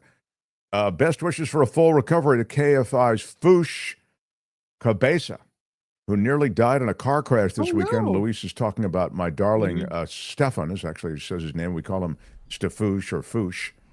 And props to Tim Conway for setting up a GoFundMe for him. Yeah, there's a GoFundMe, and it's on my Instagram also, but it's also on Tim Conway Jr.'s Instagram. He has a nice smile. Right, oh, he's a wonderful guy. He's a wonderful guy. And, you know, I'll tell you, sometimes when you're hosting a show for hours and you're talking about something, and there's sort of like when Tim's there, you know, everybody's, involved, and Tim involves everybody and likes to kind of play in the band that is the Tim Conway Jr. show. And I can see why. You have so many great personalities and they all play so well together. And when I fill in for Tim, sometimes those people are there, sometimes not. Sometimes it's summer vacation and like everybody's fill in. And so people are a little less inclined maybe to chime in or whatever. And Stefoosh or Stefan, he is always there for me. Like he can tell when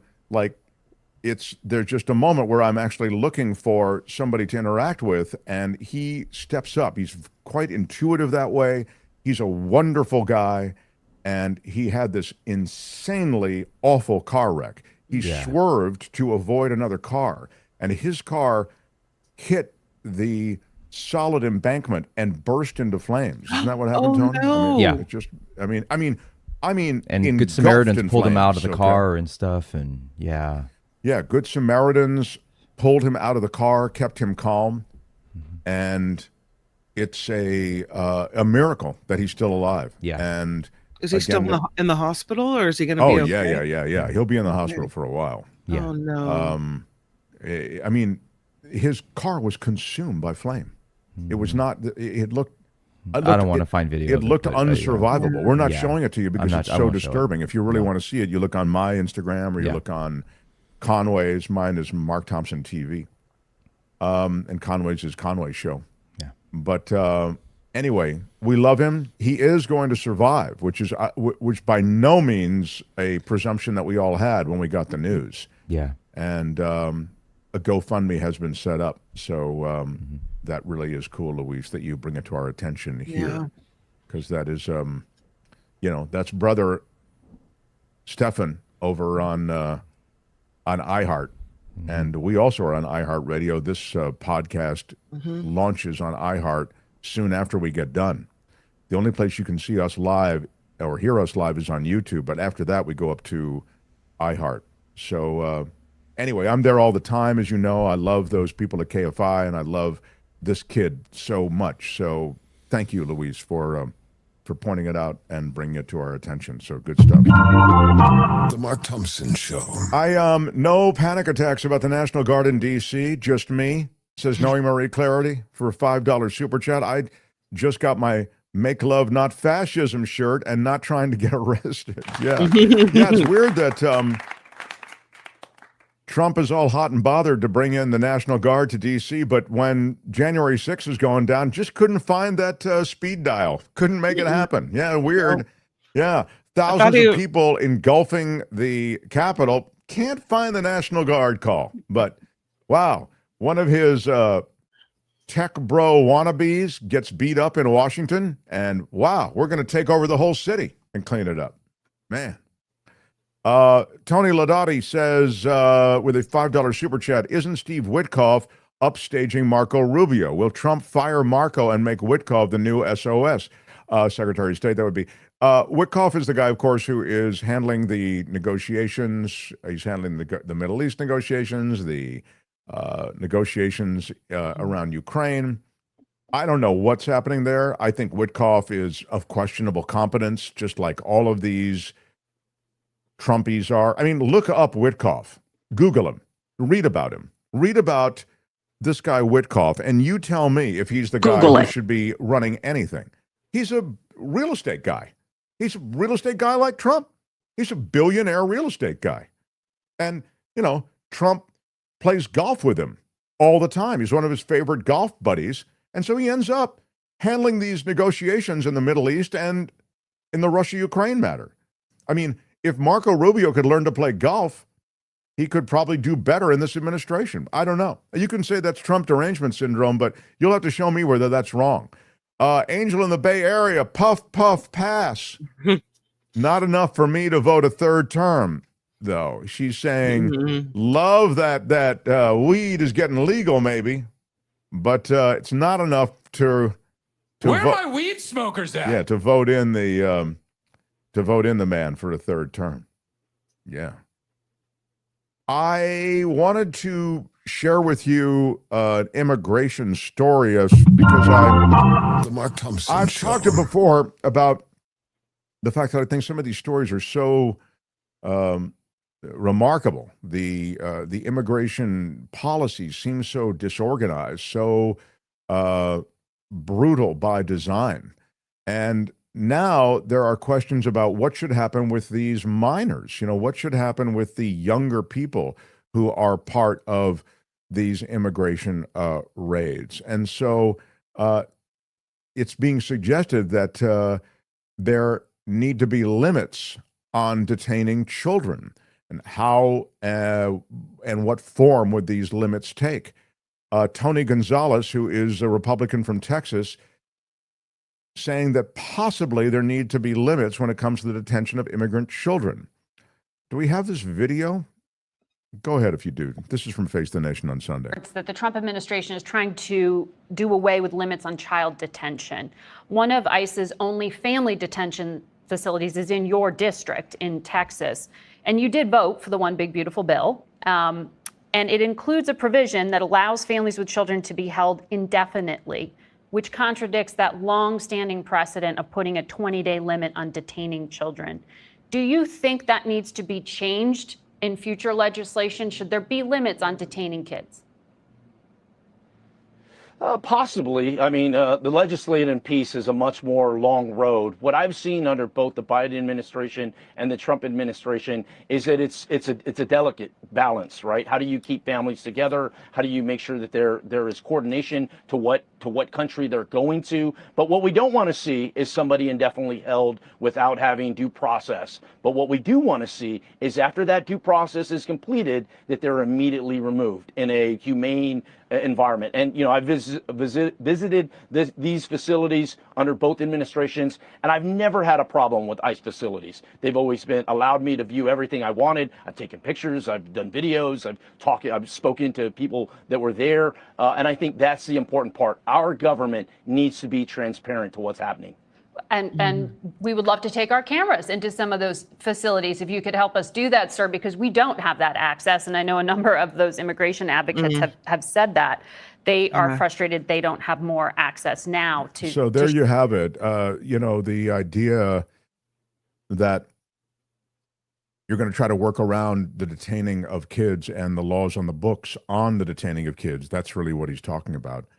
And go ahead, Kim. I can't imagine a child being, I don't know if they're behind bars or what these camps are like.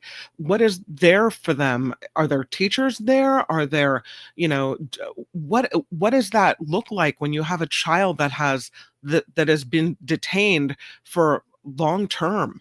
I think that Representative Gonzalez could have been a little bit more strong on that. Yeah, I mean, he's trying to waver and waffle because he's trying to wink to MAGA Nation, but the lack of humanity is stark. And there's a 20-day limit on the detaining of these kids, and they're trying to work around that. They just want to detain these kids indefinitely, just like they're going to detain these people indefinitely. That's why they're building these concentration camps. It's quite an awful place that we find ourselves in America, I think, right now, particularly when it's in relation to immigration. On that same show, Senator Mark Kelly from Arizona was on as well. And he was talking about these separate cases of kids. And yeah, if you're 13 or 14, you're a kid that were detained without their parents. So then are these kids going in and being held long term at 13, at 14 years old? I mean, here's Mark Kelly from Face the Nation. This is what Kim's talking about. I think right now I think you have to draw a distinction with what is going on at the border and enforcing border security and making sure fentanyl isn't coming through our southern border, but also the smuggling of migrants. That wasn't working. But rounding up people in their communities and mass deportation and ICE agents showing up masked at schools. I've been trying to help out a kid that's in detention. He was 14 years old. He lives in Chandler, Arizona, and he was picked up going to school. I had another situation here with a kid who was on his Little League trip in a baseball tournament, Border Patrol pulls over the vehicle, identifies the brown kid. He winds up in lockup for a week. Now, we were able to get him out. He was 13 years old on a baseball trip. Yeah. This isn't what the American people wanted, and I don't think it's consistent with our values. That's exactly right. I mean, this is, well, I'll tell you what I love about that cut. It's precisely correct and well referenced that Americans wanted the border handled. And a lot of them wanted these illegals who are associated with violence, who are associated with gangs. They wanted them out. Well, that's, as it turns out, less than 1% of those who are not in the country legally. And so we end up now with this policy that Americans overwhelmingly don't like, which is going to Home Depot, pouring out of the back of a rented Penske truck, arresting people, street vendors, at a car wash, at a high school graduation, in this case, at a poor kid's field trip. It's embarrassing. It's shameful. I would absolutely be embarrassed.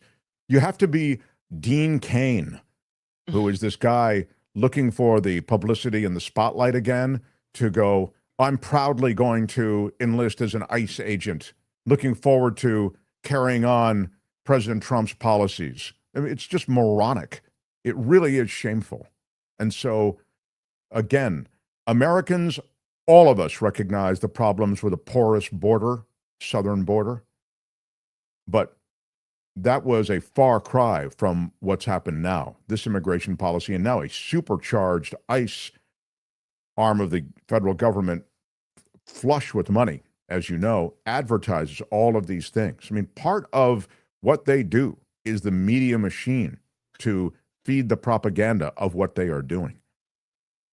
But I think it's really it's depressing to see it and to find it in every community. And by the way, there are more arrests in, where is that, Kim? There are more arrests in a lot of the states that have nothing to do with California. Like, you think that, LA's got all the arrests, California's got all the arrests. No, there are more arrests in Florida. There are more arrests in what other, it's another red state.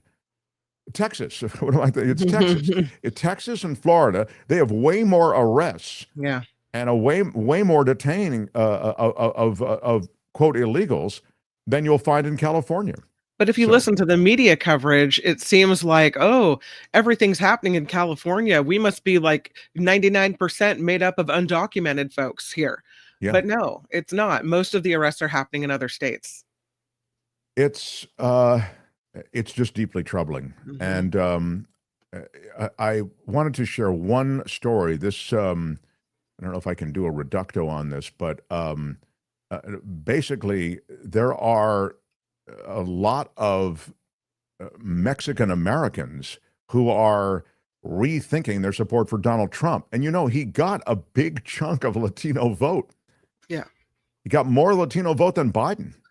Well, it would make sense because a lot of folks that are here legally, they don't want to, they did it right. They played by the rules, and they don't support folks that are coming in and here illegally, or they believe Trump when he said, we're going after the criminals, the violent criminals that are here to hurt people. But that's not what's happening. And so it makes sense then that their loyalty would shift after that.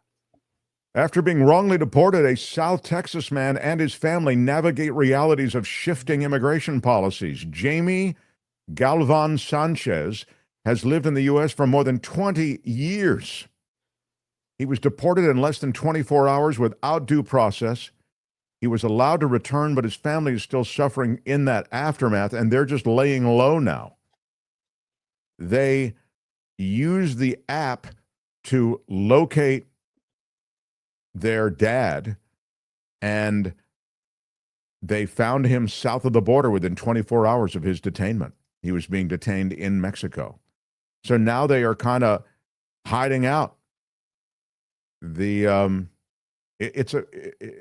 What's happened is, if you go to these places where generally a lot of Mexican Americans and those who are undocumented work, Home Depot, car wash, kitchens, restaurants. It's a much different scene. I mean, you can't even get your car washed in Los Angeles. It'll take you an hour. If nobody's there, it'll take you an hour because nobody's working there. They just don't have the staff. So it's a period of time that's seeing a real correction in the workforce. And then when you hit statistics that come out of the Bureau of Labor Statistics of the sort that Trump didn't like, he wanted to erase it. He wanted to fire and did fire the head of BLS. You understand that that's part and parcel of those numbers, right? You know, you really do have an economy that's going to begin to show the withering effects of tariffs and an unrelenting immigration policy. That is going to show up in a lot of numbers. And you can put in your own person and you can make up numbers. That's what despots do. But the reality is stark nonetheless. I have a wild story, though, that I wanted to share with you quickly. The Mark Thompson Show. There are many people moving to red states out of California, out of blueness, to what they think is cheap housing in the red states. Just, I can get a house, I can get a life, it's easier. People move to the Sun Belt for affordability, but apparently it is getting harder to find homes there that are affordable. This from The Economist. Florida's Governor Ron DeSantis crowing that a collapse in the quality of life in blue states is making residents flee to Florida. In 2023, he taunted California's Governor Gavin Newsom for the state's street crime and for the woke schools and public defecation by homeless people. He even held up a poop map of San Francisco for cameras. You remember that. So the exodus was real. 191,000 people moved to Trump voting states in 2024. So now they're looking at the average home price, and they're looking at Houston, Texas, for example. Home prices in LA, nearly 4 times that in Houston. In 2023, 34% of Californians said that housing costs had made them consider leaving the states, the state of California. And all of the 10 most expensive states to live in, again, voted for Kamala Harris. So it's not wrong that the cheaper places to live voted for Trump. All the 10 cheapest states to live in voted for Donald Trump. But now the red states' cheap housing advantage is starting to shrink. The new home building in big Sunbelt metro areas like Atlanta, Dallas, Miami, and Phoenix has dramatically slowed down. This has led to higher prices. And now Gavin Newsom, in response to a lot of this exodus, has signed these housing provisions that will fast track a lot of the affordable housing that's going to be developed here in California and make California more competitive with affordability. Between 2000 and 2024, home prices in Miami rose faster than in any other of the 20 big metropolitan areas. So Miami's already getting to that place. Some Sunbelt states and cities are reaching the limits of their sprawl, it's suggested. They started growing quickly, and, you know, air conditioning made the Dixie summers more bearable, and you could now land with a reasonable commute in some of these red states, but that is changing. And so you're finding that regulations are now beginning to show themselves in many of these red states and red cities. A developer in Atlanta said it used to take 90 days to zone a parcel of land and another 90 to get a permit to build on it. Now, he says it's at least a year for each. The chief economist of the National Association of Home Builders estimates that 15 years ago, 30% of workers in the construction industry were office staff dealing with red tape. Today, 40%.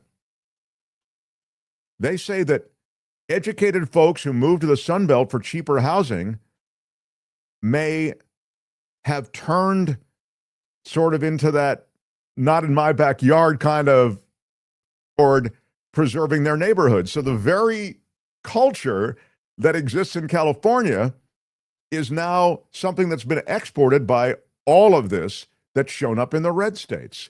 We don't want low-cost housing here for those people. We've got a place, and I want housing to stop. And all of a sudden, there's a political will on the part of the people in the red states to slow down development, to make it harder. So when you slow down development, there's less inventory, and what happens? It becomes more expensive to own a home. There's just supply and demand at play. And that's what's happening in so many red states. So this could have political effects. The conventional wisdom is that blue states are going to keep shrinking as a share of America's population, so we'll lose members of Congress and electoral college votes. Yeah. California is projected to lose 4 or 5 of its 54 seats after the 2030 census. But if this exodus dwindles, that might not happen. And of course, this would undercut the Republican talking point that, people vote with their feet and flock to red states because they're better governed, they're more livable, more affordable. So Texas now is passing, they're aware of this. These are public statistics. Texas passing some reforms, making it easier to build homes in commercial areas, lifting restrictions on lot sizes. And it's possible that, this is a developing story type thing. But what I think is fascinating is that the trend changes. Trends are ephemeral. Trends change. And after the exodus, the tide goes out, the tide might be going back in. And some of the same things that afflict Californians begin to afflict Georgians, Floridians, Texans. Welcome, Californians, but please don't California our Arizona, Tony puts up the billboard. Yeah. It's a lot of the politics. I've talked to many who goes, I don't want to live out there, Mark. I don't want to live out there, California, with the liberal views toward things, man. But money generally has a lot to, let's just say, a significant place at the table when it comes to those decisions. So, but that I thought was a fascinating trend. The exodus may be stopping. The Mark Thompson Show. I'm wanting to make sure that I got to everything. Tony, did I leave any videos on the table? Felt like I... Oh, the Trump merch. Did you see the Donald Trump? So he's got this. Was this after the Azerbaijan Armenia meeting? I'm so mortified by this video. It's so embarrassing for America. So just a substantive beat on the Azerbaijan Armenia video. This disputed territory. Trump basically muscled a resolution here, and by the way, renamed it. Google it. It's got a Trump name. Like this passage will have a Trump. Google it. You can tell me what it is, Kim, but it's got a piece of Trump's name in it. Anyway, after they resolved this, and I don't want to understate it. It's something. But it's not as much as he says it is. That I'll play you something on that in a second. But he takes them into, I guess, what is a little sort of nook of the White House where he's got all his merch set up, all the MAGA merch.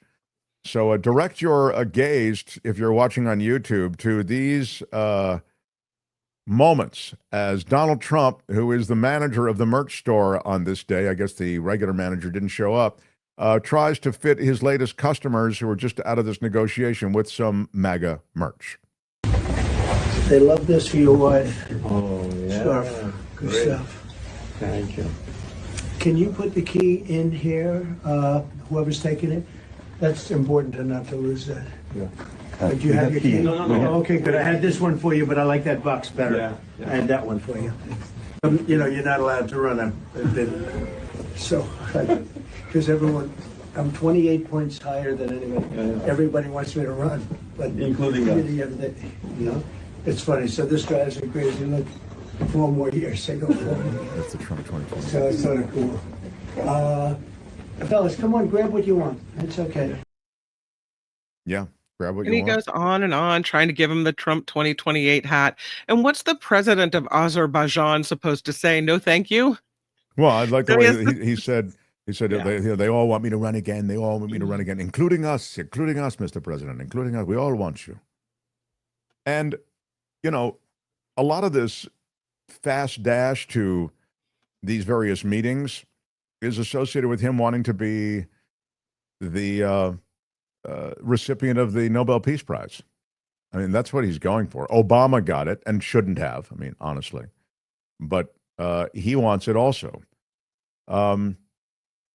Play me, just for me, I know we're a little bit over, but just play me, Tony,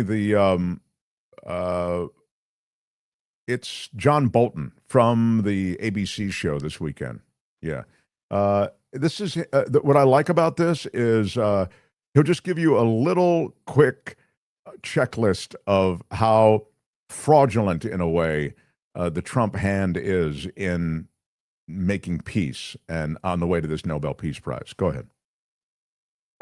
Allowing the Patriots to be deployed to Ukraine. Talking about he has not made Ukraine any kind of commitment on continued military assistance, weapons, ammunition, and most critically, intelligence. And that remains at risk for Zelensky. I mean, he has threatened these new sanctions on Russia, and he says he's going to impose the sanctions on India if they continue to buy Russian oil. You've pointed out not China, but even so, these are stronger steps than Biden took. Well, we'll see what he actually does. In terms of tariffing Russian exports into the United States, in 2024, the last year we have statistics, it was a whopping $3 billion, most of that fertilizer, which they'd sell somewhere else. I think Trump's made a real mistake, by the way, in isolating India as the only one that's had secondary sanctions imposed on it. Where are the sanctions on China, which buys a lot more oil and gas from Russia than India does? Does Trump, you've been highly critical, obviously, of Trump's foreign policy generally, and specifically on this case. Does he deserve some credit, though? He's had a string of what seemed to be legitimate foreign policy successes. You had the Azerbaijan-Armenia deal that was announced at the White House. He helped broker the agreement between Congo and Rwanda to stop the fighting there.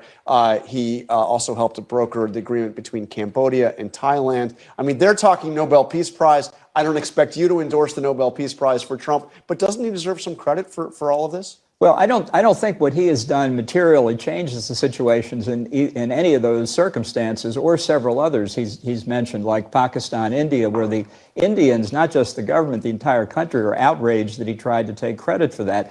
In Thailand, Cambodia, he simply threatened tariffs. If they didn't sign a deal, they've signed a deal. Nothing has changed. And the real kicker in Azerbaijan, Armenia, was the Russians allowing Azerbaijan to take control of Nagorno-Karabakh in the past year. So I think what Trump has done is make it clear that he wants a Nobel Peace Prize more than anything else. And the way to his heart, as Pakistani Chief of Staff Munir found, Bibi Netanyahu found, offered to nominate him.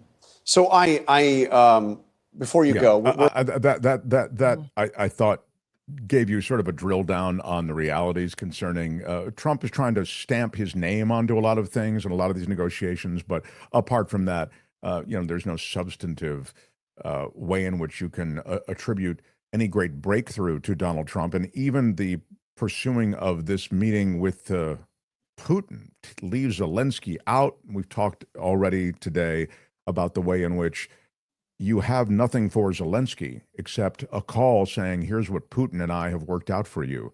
It just seems like it's a non-starter, But quickly, on the way out, a note to Luis, makes sense, equals Trump president. Luis is like the chairman of the sarcasm department here. Makes sense, equals Trump presidency, more palatable if we were all high. Hashtag Trump 420 in 2028. I was talking about whether the weed will get legalized under the Trump administration. They're talking about it. Good morning, my peoples. I'm after hours today. Richard Delamater. That's cool. Good to have Richard. He's the Hunter S. Thompson of our viewers in the crew. Thinking of your dear kitty and a speedy recovery, Susan Roberts says, thank you, Susan. Love you. A $10 super chat. My little Frenchie. I'm hoping she makes it. I'm hoping I made the right decision. I think you gotta do it if you can, to try to make her life better. And she was a good candidate for the surgery, but she's an old lady, 16. So I hope she survives it, and we can get her home. So sorry, everyone, but I love California, says Chaplain Fred. When I retire, I'm moving to Baja, California. Does that count as California? That counts. Yeah, that counts. Thank you, Chaplain Fred. We adore you and so appreciate you being a regular on this show in the chat. The corridor is going to be known as the Trump route for international peace and prosperity. That's it. Yes, the Trump route for international peace and prosperity. That literally was part of the Armenia-Azerbaijan agreement. There is no end.